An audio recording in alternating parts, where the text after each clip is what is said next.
क्या इंडिया पाकिस्तान पर अगले कुछ महीने के अंदर अंदर अटैक करने वाला है?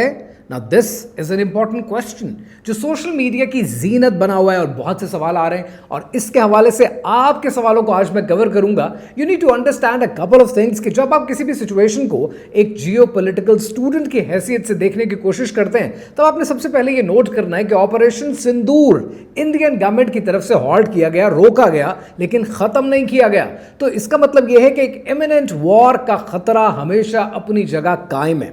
साथ ही साथ बहुत से लोग जिन्होंने ये अंदाजे लगाए कि शायद अक्टूबर में अटैक होगा, शायद नवंबर में अटैक होगा, वो अटैक्स की लॉजिक लोगों ने ये क्रिएट की कि इंडिया ने जो डिफेंस एग्रीमेंट्स किए हैं उन डिफेंस एग्रीमेंट्स में जो डिलीवरीज इंडिया को मिलने वाली हैं वो कब कब मिलने वाली हैं, जिसकी बेसिस पे उन्होंने ये अंदाजा लगाया कि शायद अक्टूबर में, शायद नवंबर में, शायद मौसम तब्दील होते हुए सर्दी से पहले कहीं अटैक हो सकता है। लेकिन let's discuss this in detail क्योंकि जियोपॉलिटिक्स में हर मूव दूसरे की मूव पर डिपेंडेंट है।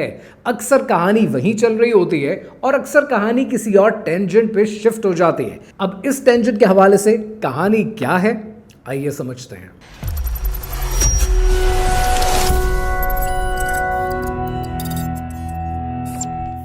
इंडिया पाकिस्तान पर अटैक करेगा या नहीं, यह समझने के लिए आपने कहानी को 3 डिफरेंट टेंजेंट्स पे देखना है। 3 डिफरेंट ऐसे नेक्सस हैं जो आपके लिए बड़े सिग्निफिकेंट हैं, आपके कारोबार के लिए, आपके बिजनेस के लिए, आपके घर की लॉन्जेविटी के लिए बहुत जरूरी है। पहला सिलसिला है यूएस और रशिया का नेक्सस कि ये जो रिलेशनशिप है यूएस और रशिया का, कि इसमें यूनाइटेड स्टेट्स को क्या फायदे, रशिया को क्या फायदे और क्या नुकसानात हैं। The other tension we have is US और चाइना का रिलेशनशिप आपस में कैसा चल रहा है, and the third one is China and Russia का nexus. Once you understand this then you understand the whole game.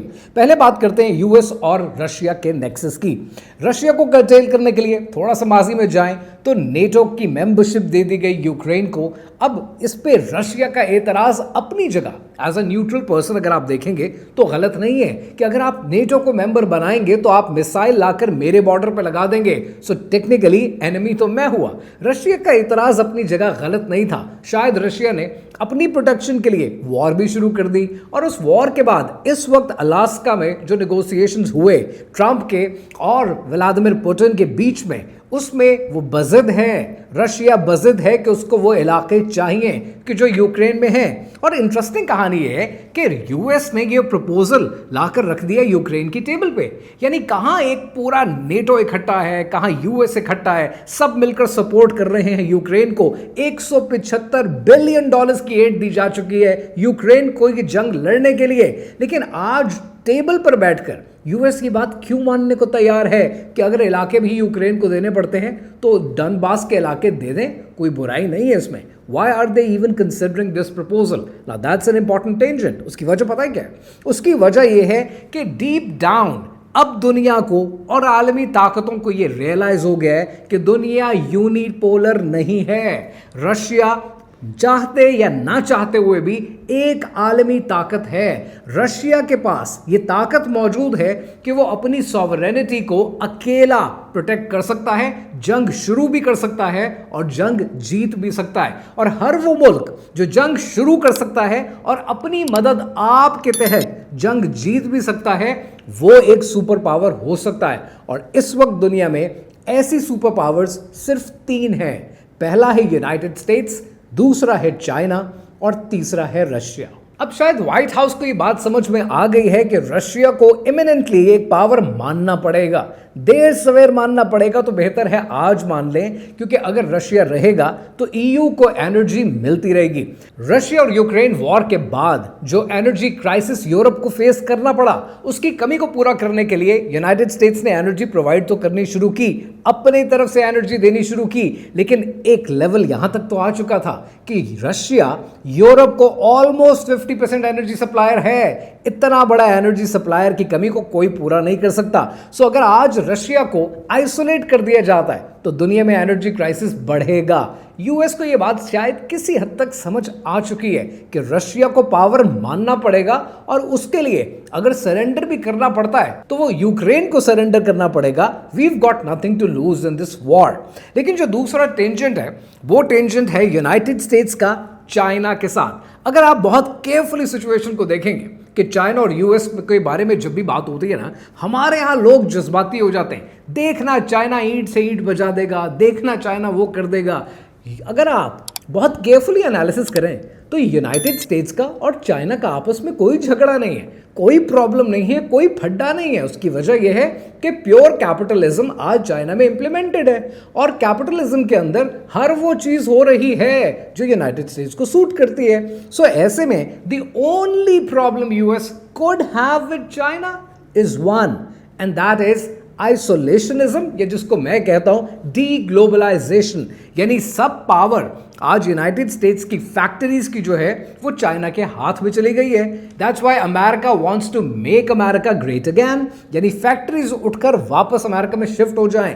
Other than this outsourcing problem there is actually no problem, क्योंकि United States power sharing करना चाहता है China के साथ, China power sharing करना चाहता है अमेरिका के साथ। और ये बात शी जिनपिंग ने 2012 में ओबामा को ऑलरेडी कह दी थी कि आज चाइना को ये रियलाइज हो चुका है कि चाइना की कामयाबी की सबसे बड़ी वजह जियो पॉलिटिक्स नहीं, जियो इकोनॉमिक्स है। और इकोनॉमिक्स पे मार कभी चाइना खाना नहीं चाहता। इस दुनिया में आज ग्लोबल पावर्स को, अगर इन तीन ग्लोबल पावर्स को ग्लोबल पावर मान लिया जाए, यूनाइटेड स्टेट्स को, चाइना को, रशिया को, तो आज दुनिया में इतने अबांडेंट रिसोर्सेज हैं कि ये तीनों मिलकर मल्टीपोलर दुनिया बना सकते हैं, तीनों मिलकर खा सकते हैं, तीनों मिलकर दुनिया को चला सकते हैं। ये बात चाइना को तो रियलाइज हो गई, लेकिन 2012 में शायद अमेरिका को तब रियलाइज नहीं हुई, लेकिन आज रियलाइज हो गई है। एंड शायद इसी वजह से यूनाइटेड स्टेट्स की और चाइना की एक आइडियल रिलेशनशिप है। हाँ, डी ग्लोबलाइजेशन के लिए कभी टैरिफ बढ़ेंगे, कभी कम होंगे। ये वॉर चाहे यूनाइटेड स्टेट्स की रशिया के साथ हो या यूनाइटेड स्टेट्स की चाइना के साथ हो, ये आज का प्रॉब्लम नहीं है, ये आज से 20 साल डाउन द रोड का प्रॉब्लम है कि जब चाइना की इकोनॉमी अमलन यूएस की इकोनॉमी को आउट परफॉर्म कर जाएगी, बट प्रॉब्ली उसमें अभी भी 20 साल बाकी है। अब बात करते हैं तीसरे टेंशन की, यानी चाइना और रशिया के रिलेशनशिप की। To be very honest, right now this is the only relationship in the world that is going strength to strength. आज अगर इनके रिलेशनशिप की बात करें तो एनर्जी आपस में शेयर कर रहे हैं। रशिया का तेल डिस्काउंटेड रेट पे चाइना को मिल रहा है और चाइना की इकोनॉमी उसी की वजह से फ्लरिश कर रही है। ये ट्रेड तो रुकने वाला नहीं है। दूसरे एंड पर ब्रिक्स के अंदर दोनों मौजूद हैं, एक दूसरे की इकोनॉमी को सपोर्ट भी कर रहे हैं, डी डॉलराइजेशन अलग कर रहे हैं, शंघाई कोऑपरेशन ऑर्गेनाइजेशन में दोनों शामिल हैं। आज इनकी इकोनॉमीज आपस में बड़ी स्ट्रांग हैं। तो आज दुनिया की ताकतों को, वेस्ट को ये रियलाइज हो गया है कि रशिया भी जरूरी है, चाइना भी जरूरी है, और अगर इन दोनों के बीच में रहकर पावर शेयरिंग तीनों ने मिलकर करनी है तो तीनों के बीच में इनकी पावर्स को आहिस्ता आहिस्ता खत्म करना पड़ेगा। कि जिसके अंदर सबसे पहली चीज जो खत्म करनी पड़ेगी वो स्ट्रेंथ ऑफ ब्रिक्स है, यानी Brazil, Russia, India, China, south Africa, इस नेक्सस को ब्रेक करना पड़ेगा। तो इस नेक्सस में दो बड़े मुल्क कौन से हैं? अगर रशिया को भी आप ताकत मानते हैं, चाइना को भी ताकत मानते हैं, तो फिर प्रॉब्लम किसके साथ आएगा? प्रॉब्लम यह आएगा पहले इनके वोट तोड़े जाएं, यानी India and Brazil. And this is where the situation really gets interesting, क्योंकि ब्राजील के ऊपर भी अमेरिका टाइटनिंग कर रहा है और इंडिया के ऊपर भी टाइटनिंग कर रहा है। अब इंडिया का एक टेंजेंट और भी है, इंडिया की एक प्रॉब्लम और भी है जिसको समझना आपके लिए जरूरी है। इंडिया का सबसे बड़ा प्रॉब्लम इंडिया की सबसे बड़ी स्ट्रेंथ है। आज इंडिया कहता है कि इंडिया $4 बिलियन की इकोनॉमी है, दुनिया की उभरती हुई इकोनॉमी है, और यही इंडिया का सबसे बड़ा प्रॉब्लम है। आज अगर आप थोड़ा सा माजी में जाएं, 1990s एंड 2000s का ईरा देखें, तब आपको साफ पता चलता है कि चाइना की इकोनॉमी ग्रो कर रही है और चाइना को कर्टेल करने के लिए वेस्ट के पास सबसे अच्छा हथियार वो था इंडिया, कि इंडिया इसको आउट परफॉर्म कर सकता है, कंट्रोल कर सकता है, अंडरडॉग के तौर पर परफॉर्म कर सकता है। चाइना को कंट्रोल करने के लिए इंडिया की जरूरत है, लेकिन आज वेस्ट को यह रियलाइज हो गया कि इंडिया अकेला अपनी सॉवरेनिटी को प्रोटेक्ट नहीं कर सकता। आज अगर ग्लोबली 3 बड़ी पावर्स डिक्लेयर हो जाती हैं तो इंडिया को कर्टेल करने की जरूरत है, क्योंकि इससे मकासद अचीव नहीं होंगे at least for the next 20 years. और आज अगर आपको यह लगता है कि एक बड़ी इकोनॉमी होकर आप दुनिया में बहुत कमाल हासिल करते हैं, तो आप एक छोटा सा काम करें। आपने ये करना है कि आपने आज जाकर किताब पढ़नी है, confessions of an economic hitman. कैसे इकोनॉमीज को उठाया जाता है और कैसे इकोनॉमीज को बर्बाद किया जाता है। आज अगर मूडीज अपनी रिपोर्ट जारी कर दे और उसमें कह दे कि इंडिया की रेटिंग हम A+ से या A- से उठाकर C+ पे लेके जा रहे हैं, आज इकोनॉमी हिल जाएगी।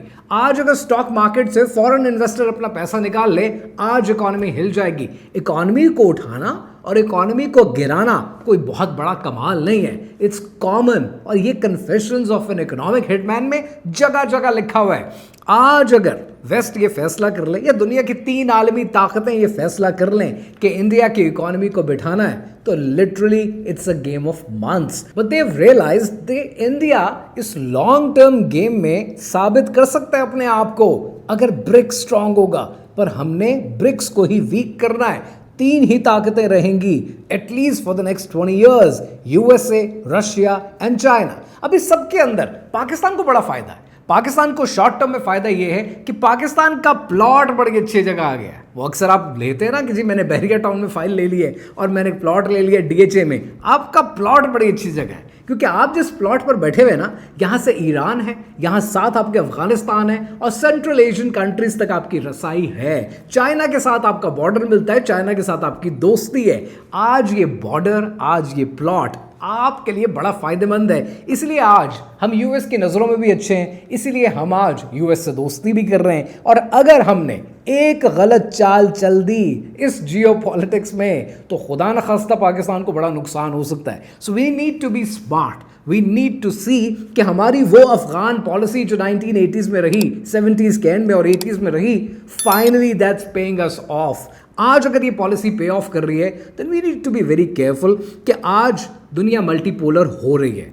आज दुनिया में अफगानिस्तान की अहमियत बढ़ रही है। आज अमेरिका आइसोलेशनिज्म पे और डी ग्लोबलाइजेशन को अपना रहा है, मेक अमेरिका ग्रेट अगेन। आज वो सारी आउटसोर्सिंग को कैंसिल करके इंडस्ट्री अपने पास लेकर आ रहे हैं। आज अमेरिका को और दुनिया को और वेस्ट को और इवन चाइना को रेयर अर्थ मिनरल्स की ज़रूरत है जो हम प्रोवाइड कर सकते हैं। आज रशिया और चाइना का नेक्सस बढ़ रहा है, आज ब्रिक्स की अहमियत कम हो रही है। जब ये सारी चीज़ों का आप मद्देनज़र रखेंगे, आपने ये देखना है कि रिसेंटली यूनाइटेड स्टेट्स ने अपना एम्बेसडर अपॉइंट किया इंडिया में, सर्जियो गोर को। और Sergio Gor already Trump administration के साथ बड़े क्लोज रहे हैं, ऑल्दो उनका कोई डिप्लोमेटिक एक्सपीरियंस नहीं है। और यही बात शायद आज इंडिया को चुभ भी रही है कि अमेरिका आज पूरे साउथ एशिया को एक ही नज़र से देख रहा है, एक ऐसे एम्बेसडर को अपॉइंट कर रहा है जिसका कोई डिप्लोमेटिक एक्सपीरियंस ही नहीं है। एंड अलॉन्ग विद दैट उनको एडेड रिस्पॉन्सिबिलिटी दे दी गई है साउथ एशिया और सेंट्रल एशिया की। और इंडिया की नाराजगी बिल्कुल बजा अपनी जगह, क्योंकि आज इंडिया ये कहता है कि आप एक ऐसे इंसान को लेकर आ रहे हैं और ऐसी जिम्मेदारियां दे रहे हैं कि आप पूरे साउथ एशिया को एक ही लेंस से देखना चाहते हैं। लेकिन जिस लेंस से आज अमेरिका इसको देख रहा है, उसी लेंस को आपने देखना है कि central Asia, south Asia and India, this is the lens the US is playing with. और इस लेंस में पाकिस्तान का किरदार शॉर्ट टर्म में भी और लॉन्ग टर्म में भी बड़ा इंपॉर्टेंट है। अब रही बात कि क्या इंडिया पाकिस्तान पर अटैक करेगा, as far as my reading is concerned, मेरा ख्याल है कि अगर 2 महीने पहले, 4 महीने पहले जियोपॉलिटिक्स को देखें तो जो कुछ शायद अक्टूबर या नवंबर के लिए आप प्रीएम्प्ट कर सकते थे कि इंडिया अटैक करेगा, मेरा ख्याल में considering all the geopolitical move, India अपने आप को मजीद आइसोलेट करने की कोशिश नहीं करेगा। और अगर करेगा तो मजीद बेवकूफ़ी करेगा, क्योंकि इंडिया ने शाइनिंग इंडिया, राइजिंग इंडिया के नाम पर अपनी आवाम को जितना बेवकूफ़ बनाया है, somehow that has gone into the heads. वो अपने हुक्मरानों के दिमागों में ही शायद कहीं घुस गया, जिसकी वजह से they think that there are greater power. इसीलिए बार बार कहता हूं कि इंडिया इतना शाइनिंग नहीं है, इतना राइजिंग नहीं है। We all need to realise, India को भी, पाकिस्तान को भी और बांग्लादेश को भी रियलाइज करना चाहिए कि हमारे यहाँ अडानी और अंबानी ही अमीर हो रहे हैं, आज हमारी आवाम को अमीर होना है। एक बार फिर वही कह रहा हूं जो कई दिनों पहले वीडियो में कहा था, अपनी गुर्बत खत्म करने के लिए, कम करने के लिए पाकिस्तान को, इंडिया को और बांग्लादेश को इकट्ठे बैठना पड़ेगा। आज बैठें, साल बाद बैठें, 10 साल बाद बैठें, हल यही है कि आपको इकट्ठे कुछ करना पड़ेगा कि आप अपने मुल्कों की गुर्बत को दूर कर सकें। रही बात इंडिया को एज अ सोल्यूशन और मशवरा देने की, तो नेटफ्लिक्स में एक बड़ी ज़बरदस्त सीरीज़ है और वो सीरीज़ है रॉबर्ट डेनेरो की। सीरीज़ का नाम है आई थिंक ज़ीरो डे। उस ज़ीरो डे की सीरीज़ के आखिरी एपिसोड में रॉबर्ट डेनेरो, जो कि यूएस के एक प्रेसिडेंट का रोल कर रहे हैं, वो बड़ी अच्छी एक बात कहता है। वो कहता है कि किसी भी मुल्क को ऐसे नहीं चलाना चाहिए, and I am giving this as a suggestion to the Indian government. India के लोग बड़े प्यारे हैं, लेकिन हुक्मरान ये बेवकूफ़ियाँ कर रहे हैं जिसकी वजह से पूरा खित्ता हमारा खतरे में है। So they need to understand, the Indian leaders need to understand this. Robert De Niro कहता है किसी भी मुल्क को ऐसे नहीं चलाना चाहिए जैसा हम चाहते हैं कि वो हो, किसी भी मुल्क को ऐसे चलाना चाहिए जैसे वो होता है। India needs to realize it's not about the shining India or the $4 trillion economy. It's the poverty at the grassroots level that needs to be addressed. You cannot be superpower and super poor at the same time. जब तक इन मसलों को हल नहीं करेंगे, इससे बाहर निकलेंगे नहीं। अगर इंडिया को रियलाइज हो गया तो पाकिस्तान का, बांग्लादेश का और इंडिया का फ्यूचर बड़ा तापनाक है।